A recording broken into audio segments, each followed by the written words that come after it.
makikita natin may tapyasan after the bicameral conference. Hindi sa House nangyari yung pagtapyas. Nangyari doon sa Senate version. Hindi ko po masikmura yung nangyari na bakit natin ninakawan ng pondo yung mga mahihirap. How many Filipinos did not receive what they were supposed to receive? 839,463 households. Ilan din po kami na non-core na nasa master list na hanggang ngayon po hindi pa kami nakakabiyak. Mr. Secretary, yung budget naman po ninyo from NEP to GAA, tumaas po, di ba? From 207 billion to 245. You are correct, sir. Yes. Sir, But the problem is yung ating important project, yung for peace. 4-piece na tapyasan. Correct. Now, we're here to look for the reason why natapyasan. Di po ba? Yes, sir. Yes. Hindi po ba doon sa GAB2, which is a product of the House deliberation on the budget, hindi naman po natapyasan? Would that be correct? Sec Rex, please answer the query. No, Mr. Chair, we don't have a copy of that in the department. All we have a copy of will be the NEP, our NEP submission, and then we have the final GAA copy. In between, unfortunately, we don't have a copy of those things in the middle. Mr. Chair, the Vice Chairman of the Committee on Appropriations is here. Maybe he can answer that question. Na yung ating House deliberation on the 4-piece fund, hindi natin binago as provided for in the NEP. Yes, I confirm that. Before Senior Vice Chair answer to make clarification on the query of Chairman Akop, let me acknowledge the presence of Congressman Idol, Senador Rodante Marcoleta, representing once again party list. Please proceed, Senior Vice Chair.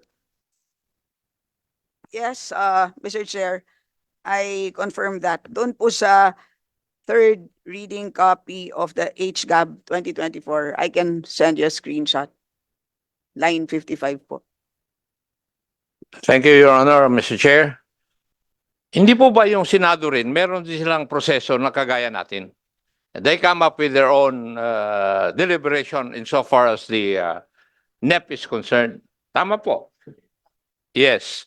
So, yung ating GAB2, sa kanila hindi natin nakikita. As the good secretary has stated. But makikita natin may tapyasan after the bicameral conference. Nandun natin nakikita yung malalaking mga pagbabago. Di po ba, Mr. Chair, Madam Vice Chairman? Please. Well, Mr. Chair, as I had mentioned earlier, in this particular case, doon pa lang po sa Senate Committee report, nakita na po natin ang reduction po para sa program na to, yung 6.5 billion. Thank you for the answer, Madam Vice Chair. So, hindi sa House nangyari yung pagtapyas. Nangyari doon sa Senate version. Ang problema, nagkaroon ng bicameral conference, pumayag yung House panel natin doon sa tapyas na yun. That should be the question.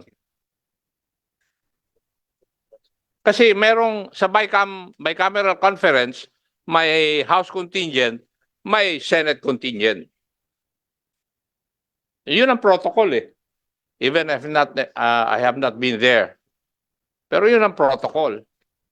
So, tayo, yung ang tinatanong ko kanina, complicit na rin kami sa pagtapyas eh. Dahil pumayag yung representative namin eh. Mr. Chair, di po ba?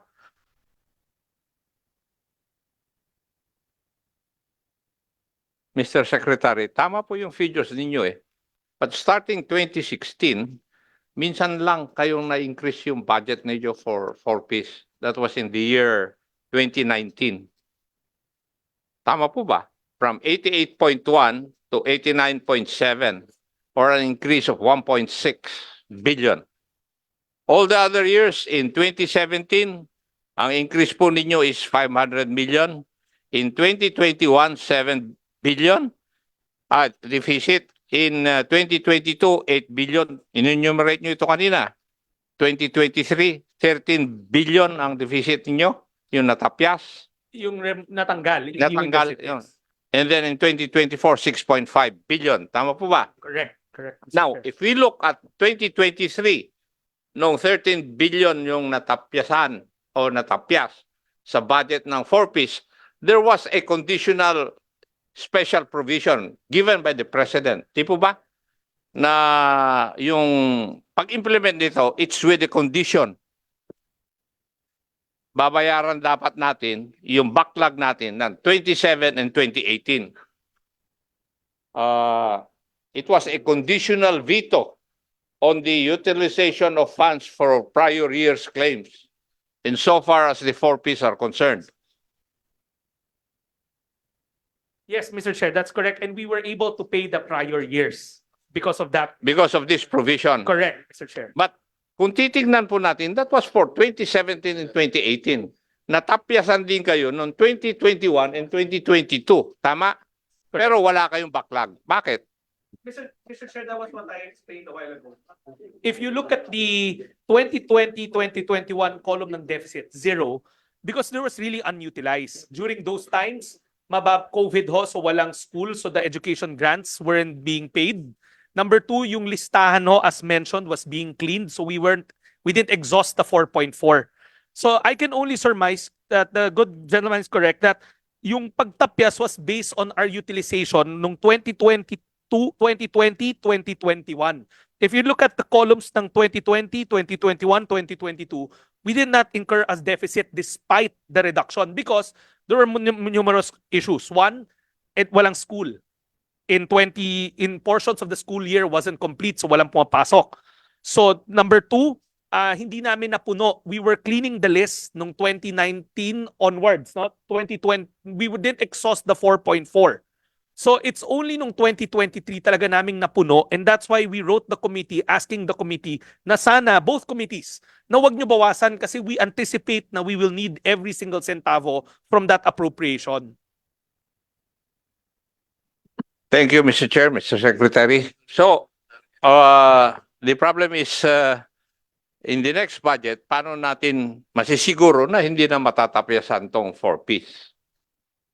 Di po ba? Well, I have, Mr. Chair, there's a room full of 4Ps advocates here who will definitely, I'm sure, help us champion the budget without cuts. Chairman Akop, are you done? Kong JJ, please proceed. Thank you very much, Mr. Chair. Mr. Chair, if my understanding is right, Secretary, so itong 4Ps, hindi po ito tulad ng ibang mga social amelioration programs ng DSWD. Dahil nakabase po ito sa isang batas, programa po ito. That is correct. Ang layunin nito ay maiangat mula sa kahirapan yung mga benepisyaryo. Tama. Maitawid sila Maitawid. mula sa kahirapan. Okay. So maitawid mula sa And to kahirapan. break intergenerational poverty. So napakahalaga na hindi dapat naaantala ang pagbibigay ng benepisyo sa kanila.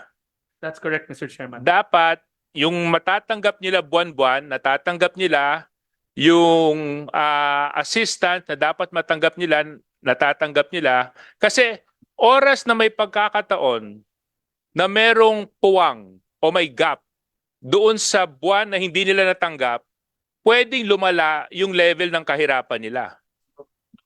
Correct, Mr. Chairman. Yes. So kumbaga, unting-unti po natin silang inaakyat, tapos mabutasan ka na ng ilang buwan, babalik na naman sa stage 1 yon. That's correct. Malulubog sa utang or so and so forth. Kaya nga, hindi ko po masikmura yung nangyari na bakit natin ninakawan ng pondo yung mga mahihirap. Kasi dito lumalabas, merong 13 billion pesos na hindi natanggap ang mga benepisyaryo ng 4Ps. Sabi, kayo na po ang nagsabi, humingi po kayo ng 15 billion Nabawasan po ito ng 13 billion noong 2023. Ngayon, ang tanong ko, doon sa nabawas, ilang Pilipino ang hindi nakatanggap?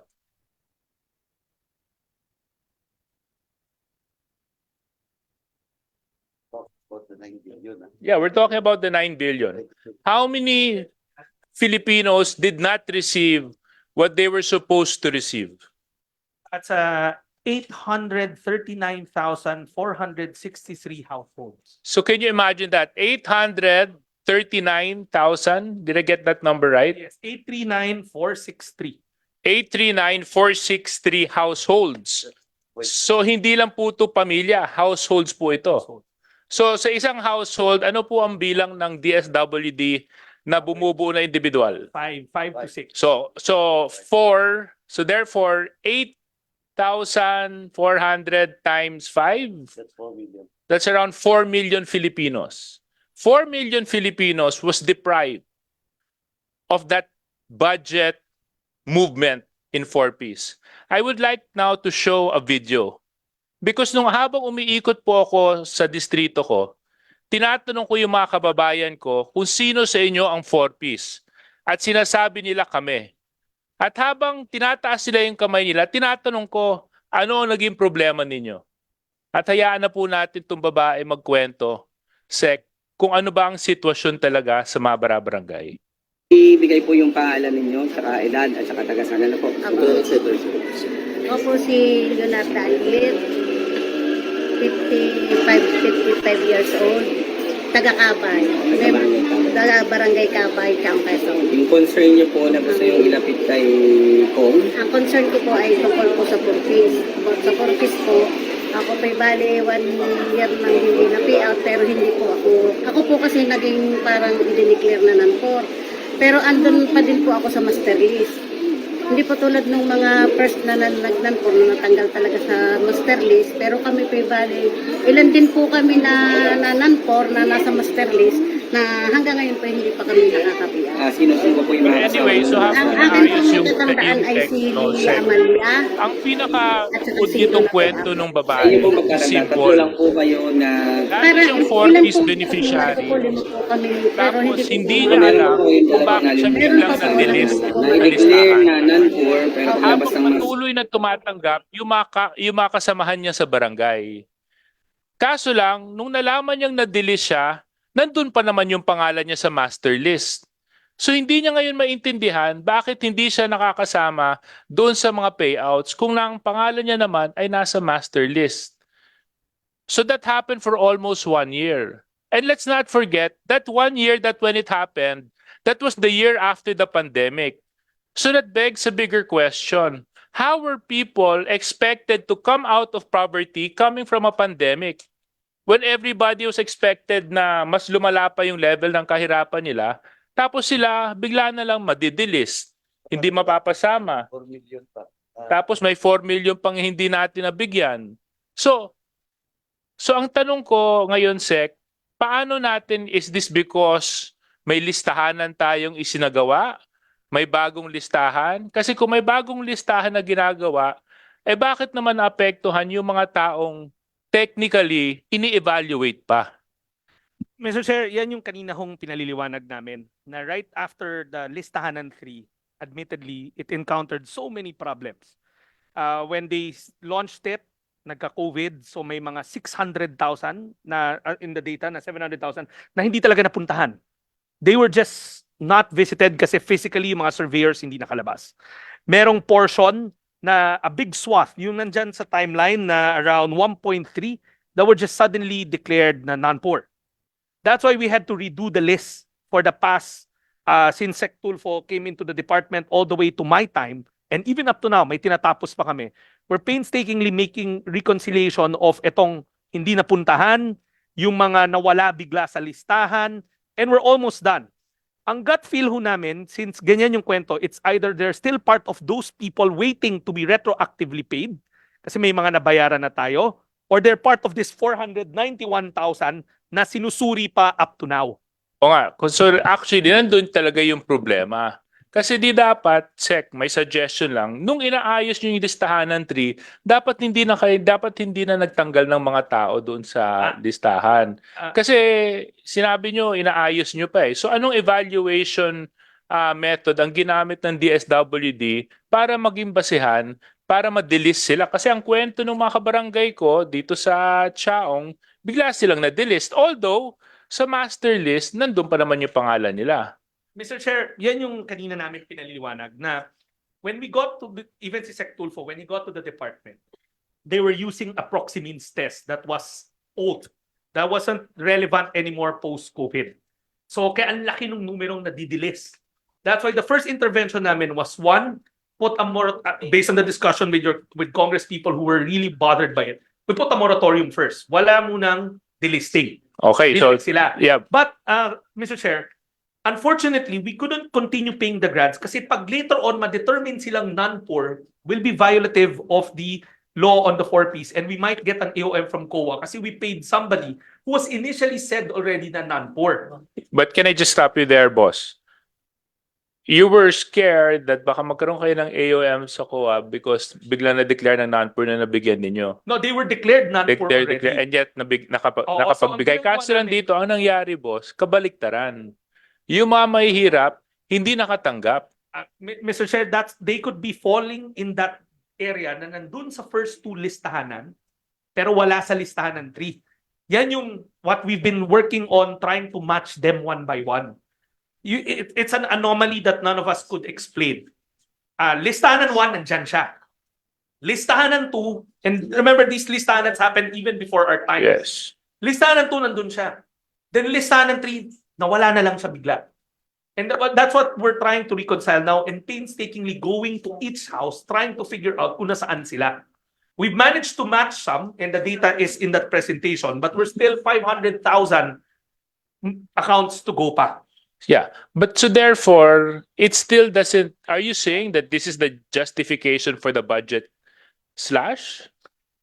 I cannot speak for the slash, but what I can ascertain dun sa slash, if you look at the table, is because of our unutilized over the No, years. but the unutilized was it a base per year or per half year utilization? In the years of 2020 all the way to 2022, the unutilized was we can only assume they slash it because we weren't fully utilizing all Because of COVID. One, COVID, because walang school. So the Oo. education grants weren't being paid. Oo. Two, the list wasn't complete. So yung number of beneficiaries natin mababa. Marami talagang problema si listahan ng 3. That's why we're taking so much time fixing it. Kasi kung ito kasi Sec yung sinusubukan kong i-reconcile dun sa statement. Kung may problema yung listahanan at saka yung supposed beneficiaries ng 4Ps, na alam naman natin yun ang beneficiaries, bakit pagdating sa National Expenditure Program, malaki ang hinihingi ninyong pondo kung hindi pa pala maayos at malinis yung listahan? I can speak for the year that I asked for it. Opo, yun na lang Because po we were muna. confident na maaayos namin. Okay. In fact, that's why we wrote, and even in the budget hearing, we kept on repeating, during the July budget hearing, our obligation rate and our disbursement rate was this much. But I kept on assuring the Congress and the Senate na maaayos namin yan and full utilization yan come end of the And you assume the position 2020. 3 of January 31. Okay, so 2023, you assured us na your utilization would improve. And it did. Yes, and it did. And you also wrote a letter to Congress And the Senate. and the Senate requesting na hindi sana makat. Yes. Lumabas yung House version natin, maintained intact yung pera ng 4Ps. Now, I don't know what happened in the Senate, why all of a sudden 13 billion was slashed. But you had on paper request that your utilization would be effective enough para makatanggap yung mga beneficiaries nung pondo na dapat mapapakinabangan nila. Correct. Okay. But ang nangyari, meron tuloy na 13 billion na natanggal at dahil sa 13 billion na tanggal, merong 843,000 Filipino families which is around 4 million poor Filipinos ang hindi nakatanggap dahil sa budget cut. Yes, Mr. Chair. Ayun ang malungkot. Ngayon, hindi ko alam kung paano natin ilalarawan ang isang sitwasyon na ninakawan natin ng isang mahirap. Kasi kalimitan, ang mga mayayaman ang ninanakawan.